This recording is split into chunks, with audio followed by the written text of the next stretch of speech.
got a box in the mail today. This package was sent in by Ever, and he just placed a custom order for a Game Boy Color. We're gonna get that built for him, but we're also gonna fix what he sent us. He sent me his copy of his original Pokemon Pinball to get cleaned and get the battery replaced. It doesn't seem to be saving anymore, and he thinks that it might still have the original battery installed from 1999. We're gonna get that swapped out for him for free since he did buy a custom Game Boy build, so let's go ahead and get into that first. He picked out the clear black shell with the transparent purple buttons. This very Game Boy Color is going to be our donor board for the day, so let's get this thing pried out of here and get it cleaned up. I am dousing this thing with a bit of this WD-40 contact cleaner. This stuff is great and really gets in all of the nooks and crannies of the pins on the cartridge slot, the volume wheel, you name it, this stuff gets it pretty clean. Since this build does call for a USB-C rechargeable battery mod, we are going to be removing the battery contacts and replacing them with a couple wires that we can solder into our charging board later. I am also swapping out the speaker for a nice new speaker and an audio amplifier so the sound is nice and loud and crispy.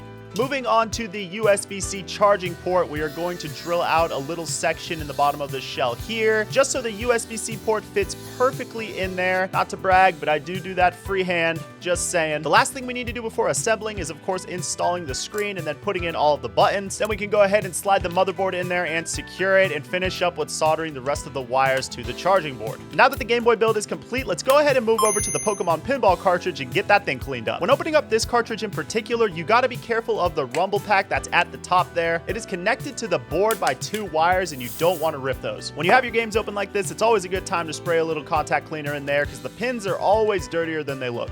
To remove the old battery, I always like to add a little bit of fresh solder to the points just to make it a little bit easier to get the bat out of there. Then I put some fresh solder on the points and slowly heat the metal to press the battery into place.